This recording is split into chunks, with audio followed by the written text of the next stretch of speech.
Sixième dimanche du temps ordinaire. Seigneur Dieu, tu as promis d'habiter les cœurs droits et sincères. Donne-nous par ta grâce de vivre de telle manière que tu puisses faire en nous ta demeure.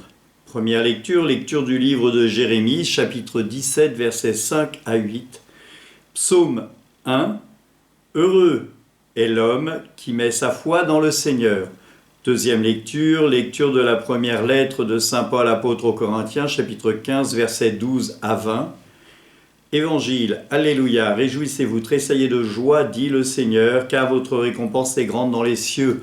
Évangile de Luc, chapitre 6, versets 17 à 26. En ce temps-là, Jésus descendit de la montagne avec les 12, il s'arrêta sur un terrain plat. Il y avait là un grand nombre de ses disciples et une grande multitude de gens venus de toute la Judée et de Jérusalem et du littoral de Tyr et de Sidon. Et Jésus, levant les yeux sur ses disciples, déclara : « Heureux vous les pauvres, car le royaume de Dieu est à vous. Heureux vous qui avez faim maintenant, car vous serez rassasiés. Heureux vous qui pleurez maintenant, car vous rirez. Heureux êtes-vous quand les hommes vous haïssent et vous excluent, quand ils insultent et rejettent votre nom comme méprisable à cause du Fils de l'homme.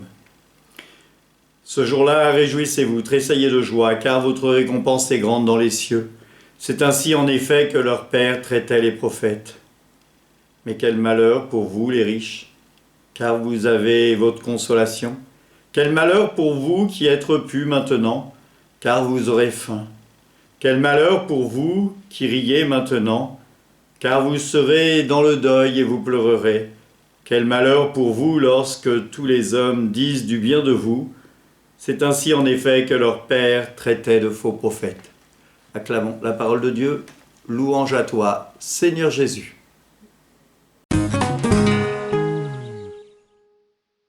Ces textes qui nous sont proposés peuvent nous poser question. Maudit soit l'homme qui met sa foi dans le mortel. Est-ce que Dieu maudirait ? Non. Non, Dieu nous invite, comme dans le livre du Deutéronome, il nous dit « Je mets devant toi le chemin du bien et le chemin du mal, choisis le bien et vis. » Et parfois, l'homme met sa confiance non pas en Dieu, mais en un autre homme.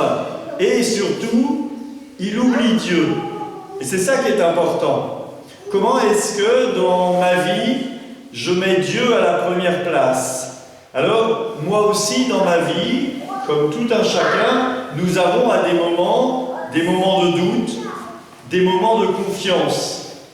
Je mets devant toi le chemin du bien et le chemin du mal, choisis le bien et vis. Et parfois, nous choisissons le mal et nous faisons du mal et nous faisons du mal autour de nous.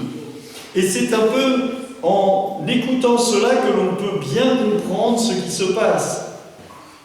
Dieu ne nous maudit pas. Il nous dit que nous avons pris une mauvaise route qui va nous emmener à la perdition.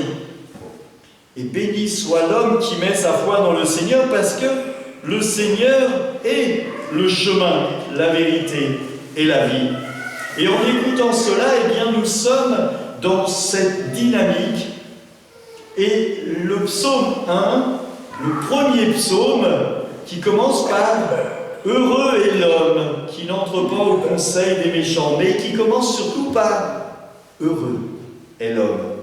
Dieu veut notre bonheur. Et il ne demande que cela, que nous suivions le Christ pour être dans un amour absolu avec lui. Est-ce que je mets ma confiance dans le Seigneur ? Est-ce que j'ai conscience que le Christ, qui est monté sur la croix, est le chemin, la vérité et la vie ? Par lui, j'entre dans cet amour infini. Et c'est un peu ce psaume qui nous fait entrer dans une béatitude. Il est comme un arbre planté près d'un ruisseau. Si je suis en confiance avec Dieu, je ne manquerai de rien. C'est un peu ce que nous dit l'Évangile. Heureux les pauvres, heureux ceux qui avez faim, heureux ceux qui pleurez, heureux les hommes, même si on vous haïsse. À côté de ça, eh bien, si je prends l'argent comme un but, au lieu de m'appuyer sur Dieu, eh bien, je serai malheureux. Bien sûr, l'argent est nécessaire pour remplir le frigo, pour payer ses loyers, pour nourrir et habiller ses enfants. Mais si l'argent devient un but, il n'est pas juste. Comment est-ce que je peux être heureuse, même si je suis repu, si mon voisin n'a rien à manger? Rappelez-vous l'histoire de Lazare et de l'homme riche. Cet homme, Lazare, qui était devant la porte de l'homme riche, et l'homme riche passait devant chez lui et ne s'en occupait jamais. Même les chiens avaient plus à manger que cet homme. C'est là la question. Alors, il nous faut regarder comment dans notre vie, nous sommes dirigés vers le Christ. Et notre foi, nous le redirons tout à l'heure dans le symbole de Nicée, eh bien, est une foi qui s'appuie dans le Christ ressuscité. Et ressuscité d'entre les morts pour nous ouvrir le chemin de la vie et pour nous ouvrir la résurrection. Si je ne crois pas que le Christ est ressuscité, à quoi bon être ici? Cela voudrait dire que le Christ n'a pas ouvert les portes du paradis.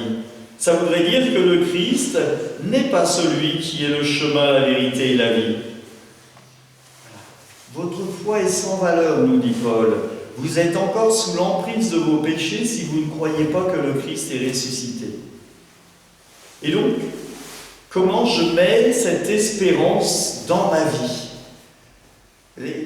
La différence entre l'espoir et l'espérance. L'espérance d'une vie avec Dieu dans une béatitude céleste. Et l'espoir que je gagnerai au tiercé demain. Je choisis l'espérance. Même si je connais bien les chevaux, je choisirai l'espérance quand même.